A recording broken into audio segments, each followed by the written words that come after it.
Hello lovely people, welcome to the first of two reviewing my lowest rated books on my TBR videos.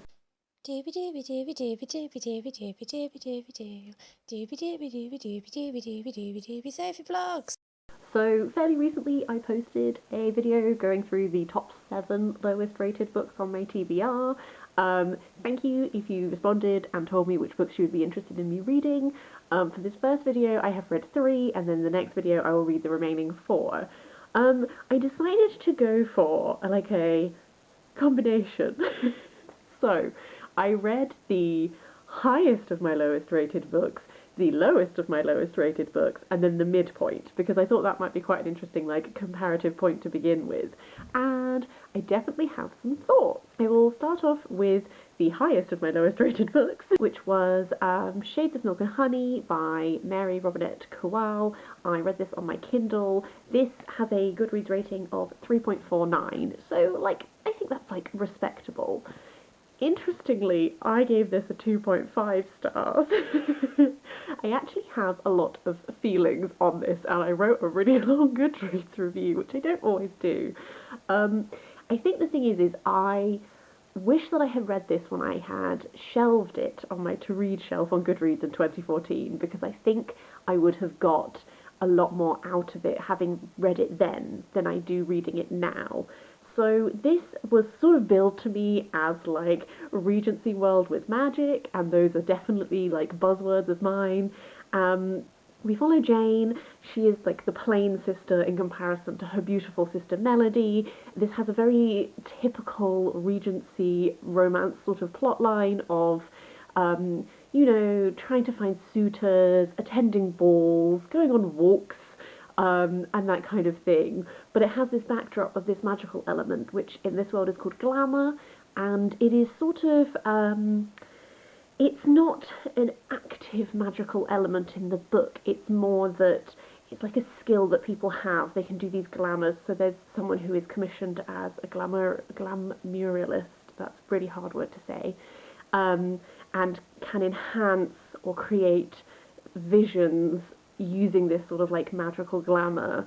So I think my main thing is that I think this had a lot of elements that I like, but I have a lot of frustrations with how they were executed.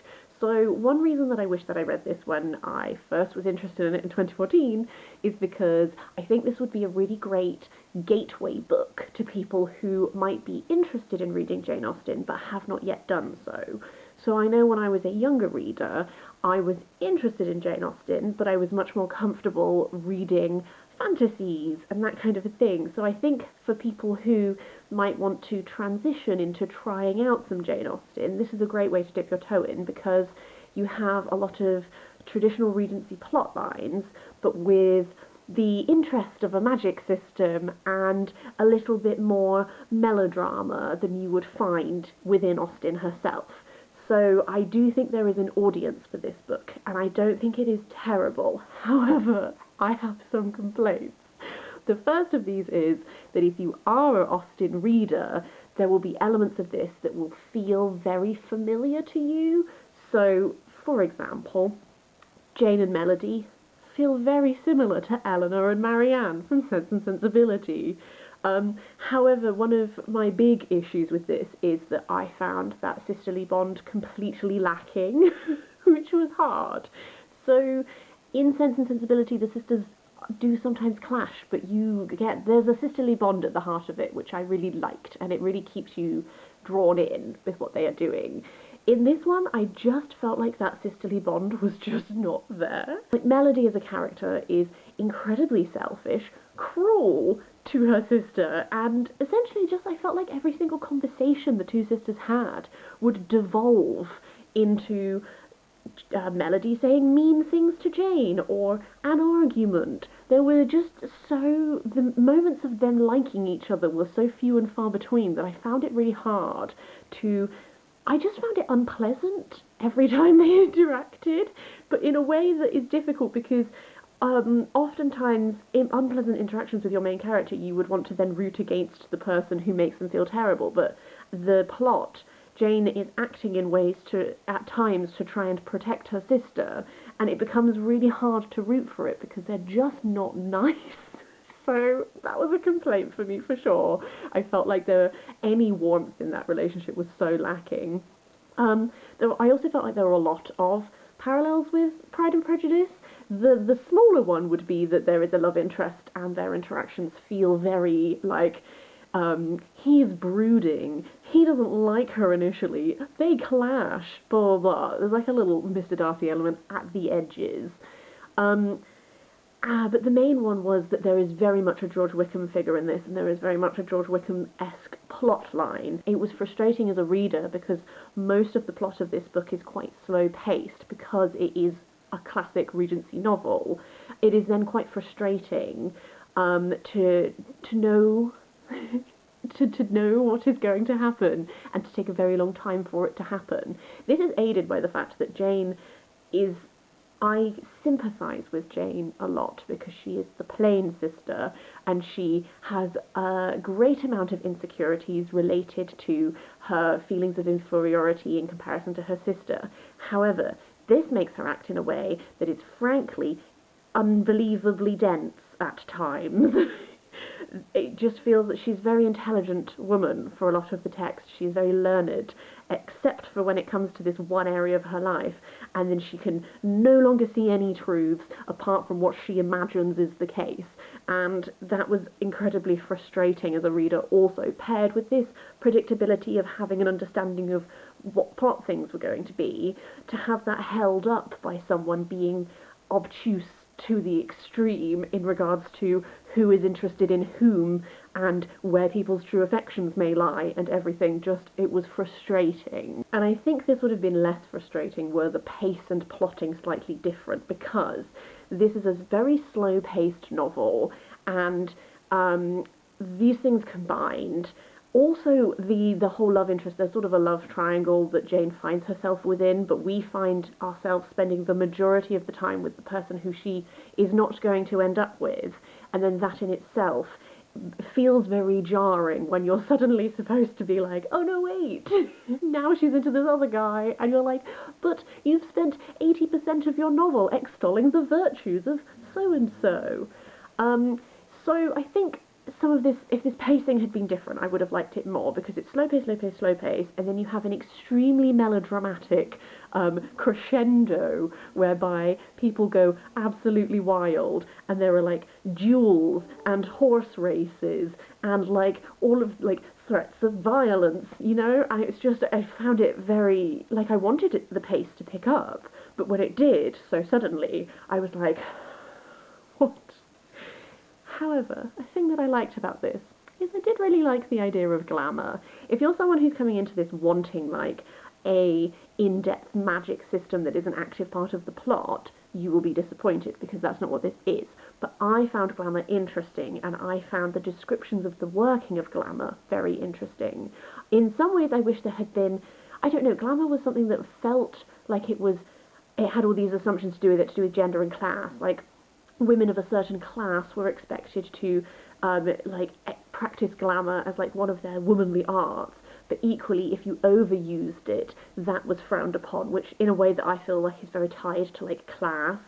It reminded me a bit of Zencho's Sorcerer to the Crown, because the magic in there, it's very explicitly like that women of a lower class it's absolutely fine for them to use magic if they're using it as part of their job and as part of their service to others, but women of a high class are expected to absolutely clamp down on that because it is not ladylike to practice magic. And I think I would have loved it if there was an element of that commentary here, because it felt a little bit like it was. The artist, I cannot say that word, the artist who is present, who is practicing glamour in this, like, there are assumptions that he makes about Jane and based around her ability with glamour. There are assumptions that Jane feels she has to like defend herself on, or that rile her, and I think I would have liked to just see some of these like these concepts like weaved out a little bit more. But that's not what the book was doing. It's just I did find that interesting in a way that has like sparked my mind. So I don't think this is a terrible novel. Looking at this from a framework of why is it potentially lower rated? I think it is because of these elements. I think if you're someone who likes Regency and specifically Jane Austen, you might love it. However, you might be like me and there might be too many similarities. And that might annoy you. If you are someone who wants magic, there might not be enough magic in this for you. There are people who love this novel, and I get why. So I know I have spent a long time complaining about it.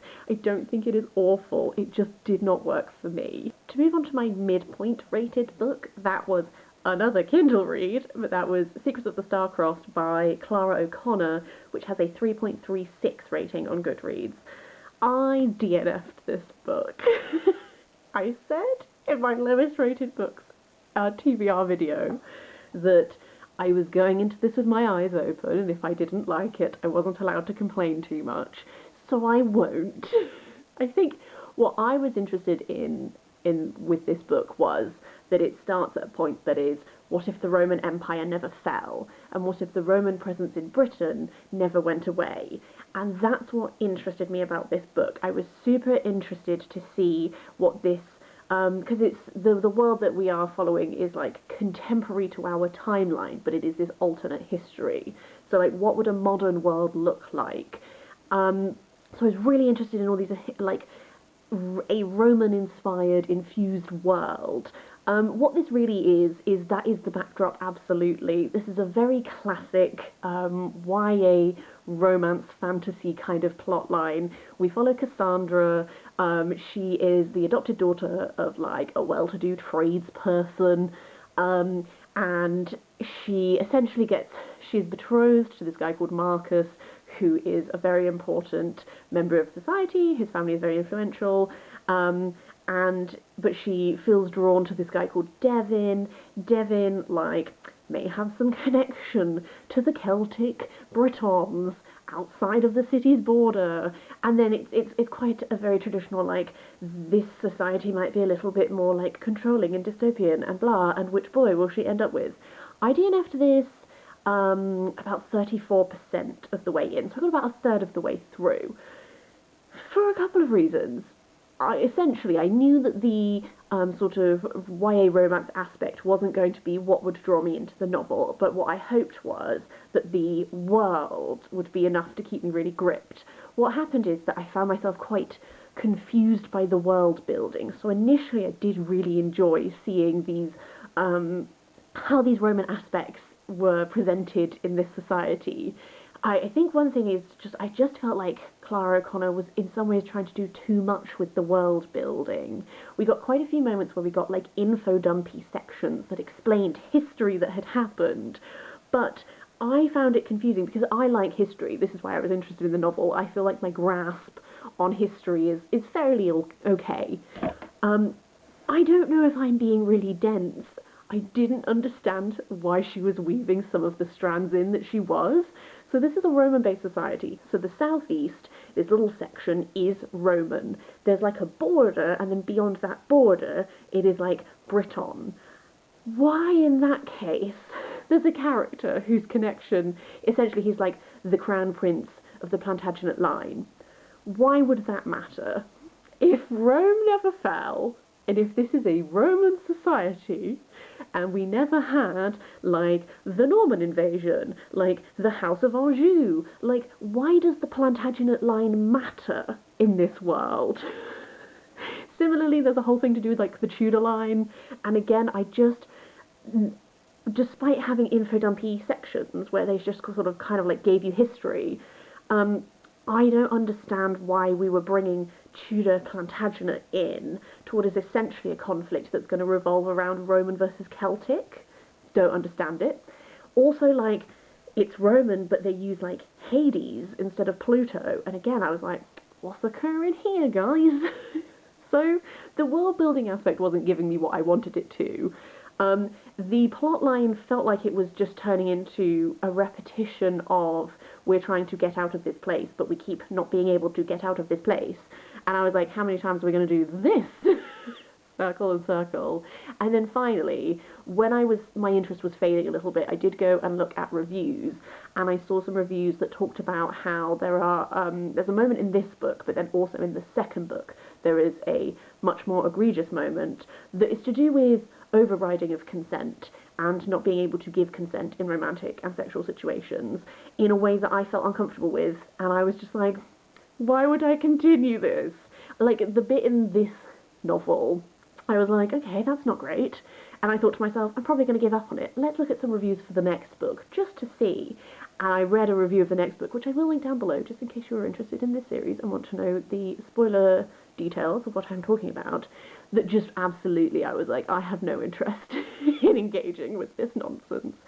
So I DNF'd that one. So I definitely understand why this one is lower rated. I think if you are someone who is a big fan of sort of the type of YA romance fantasy that I read a lot of about like 10 years ago, like 2010 YA fantasy, I feel like this really did capture a lot of that for me. I think probably if I'd read this book when I was like a teen, I probably would have really liked it, and some of the things that bother me as an adult wouldn't have bothered me. So I think that there will be an audience of people who like this. I do think some of this like info dumpy history, like it's incredibly insta-lovey.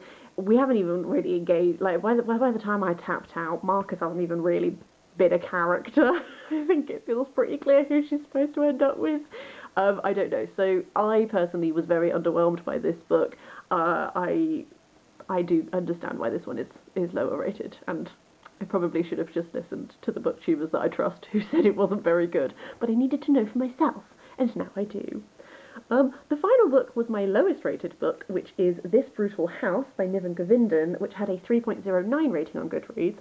I gave this 4 stars. What a roller coaster we've been on, guys. So, I said this in my TBR video. I essentially said that this was like based around the New York ball scene, and we follow a group of house mothers who speak in a collective we. That is one aspect of this, yes. So essentially this is following a group of house mothers who are staging a silent protest on the steps of City Hall in protest of all of their children who have gone missing, who have disappeared, and who the city has not tried to find or protect. And they're essentially trying to make...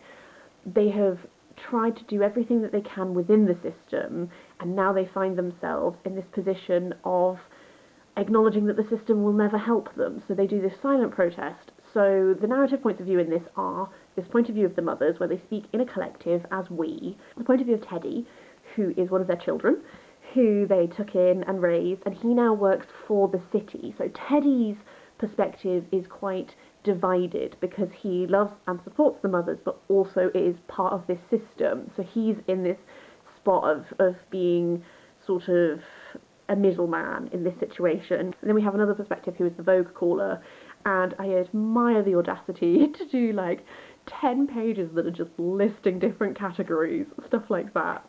I'm going to say from the start point that I understand why this is lower rated, because I think that this is a challenging book in both form and focus. So in regards to form, I've mentioned the narrative stack techniques. This is not a book that gives you deep character development or a lot of a driven plot. The plot is non-linear. It is sometimes hard to follow.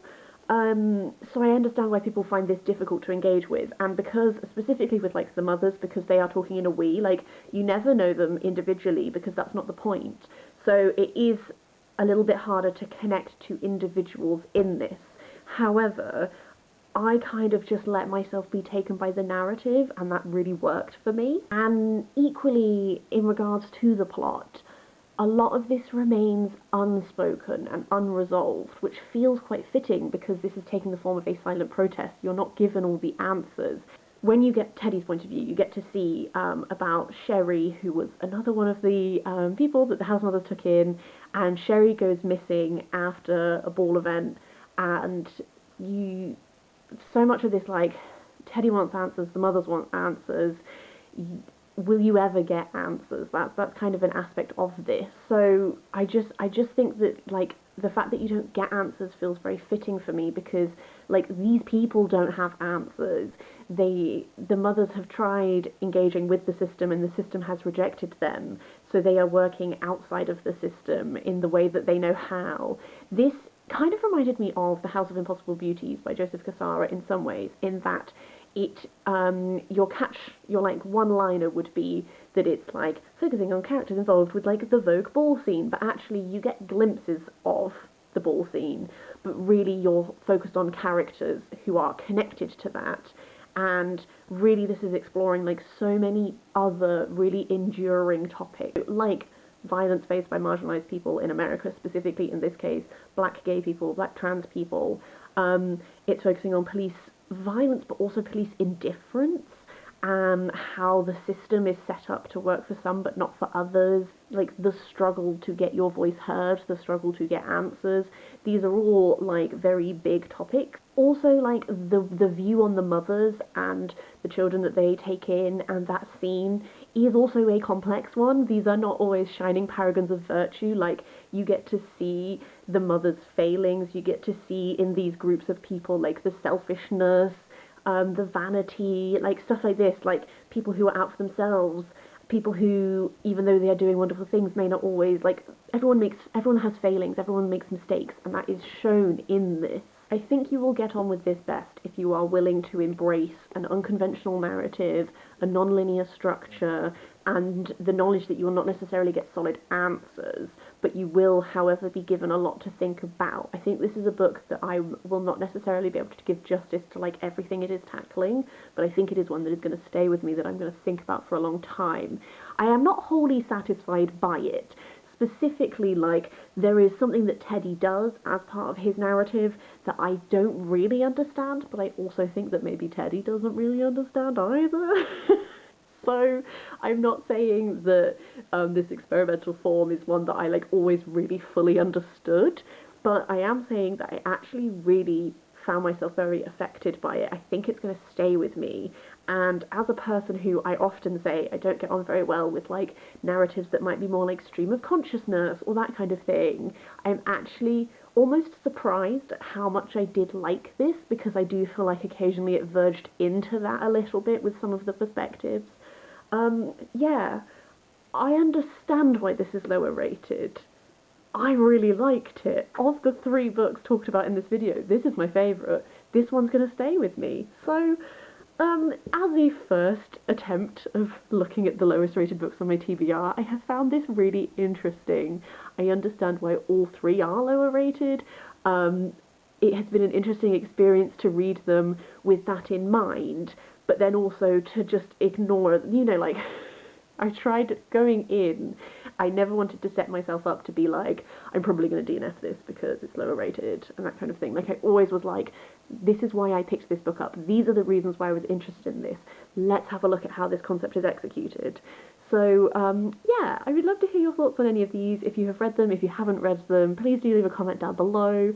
I will hopefully post the next one of these videos not too long, although I will give a little bit of a break before we dive into the next round. But yeah, that's everything I wanted to say. I hope you're having a really lovely day. I will see you next time for something different.